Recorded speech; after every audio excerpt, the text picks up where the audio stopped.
boshladik. Hozirgi intervyumiz bizni SMM Agency ownerimiz, ya'ni SMM agensiyaning Farg'onadagi egasi bilan bo'lyapti. Bu yerda ularga 8 ta savolimiz bor. Har bir iqtisodiyotga, Farg'ona hududiy iqtisodiyot va davlat umumiy iqtisodiyotga bog'liq bo'ladi. Xo'p, agensiya biznesda qilganingizda birinchi 5 ta mijozingizni qanday topgansiz? Birinchi 5 ta mijozim o'zim yaqinlarim bilan, do'stlarim va shu amakalarim bilan topdim. Xo'p, demak bu yerda mijoz topishni networking usuli, ya'ni sarafan deymiz, iqtisod tilida juda ham zo'r usul, eng yaxshi, oson, xarajat qilmasdan ishonarli mijozlarni topgansiz.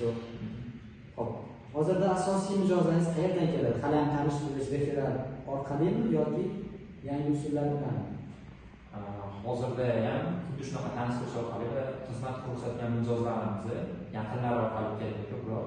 Ya'ni ularni networking deb olmayman, chunki bizni ko'rsatgan xizmatimiz sifatli bo'lsa, ularni yaqinlariga tavsiya berish orqali ko'proq shunaqa holatda mijozlarimiz keladi.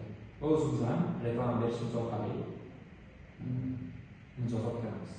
Asosan shu juda ham zo'r javob. Xo'p.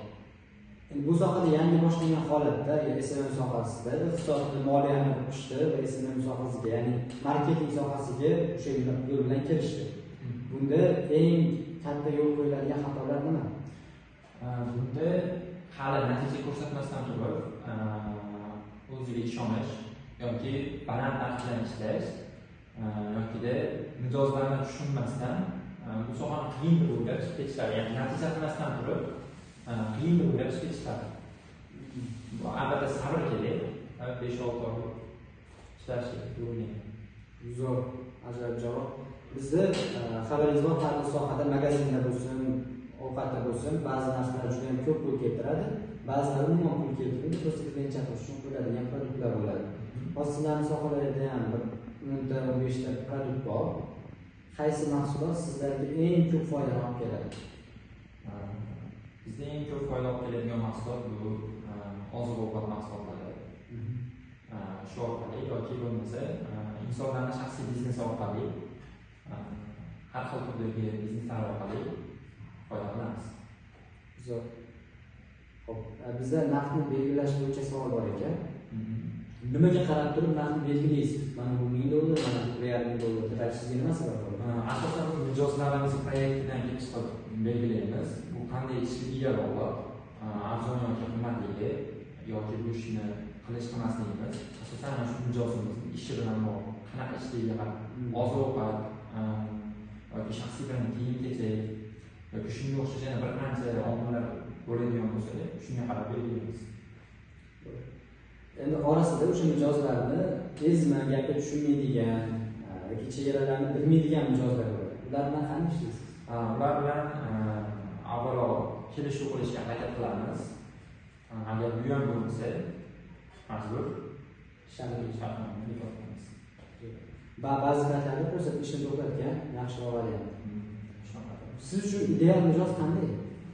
Ideal mijoz bu reklamaga pul ajratadigan va ishonadigan mijoz biz uchun ideal mijoz hisoblanadi. Zo'r.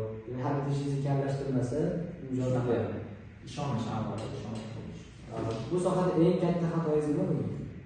Bu sohada eng katta xatoim mana shu kirib kelishim bilan katta daromad qilaman deb o'ylaganman. Va bunaqa bo'lmagan. Va stress holatlari bo'lgan, ya'ni oson deb o'ylaganman. Yoki bo'lmasa bu sohada pul topish juda ham oson ko'ringan, lekin bunaqa ko'rinmaydi ko'rinadi. Va birdaniga katta summa tutganman va mijozlarning ishini ideal bitirganman o'ylayman. Zo'r. Oxirgi savolimni so'rayman. Hozir iqtisodga borayotganimiz uchun siz qilayotgan ish SMM agensiya sohasi O'zbekiston iqtisodiyotiga, O'zbekistonning pul aylanmasiga yaxshi ta'sir qilyaptimi, yomonmi?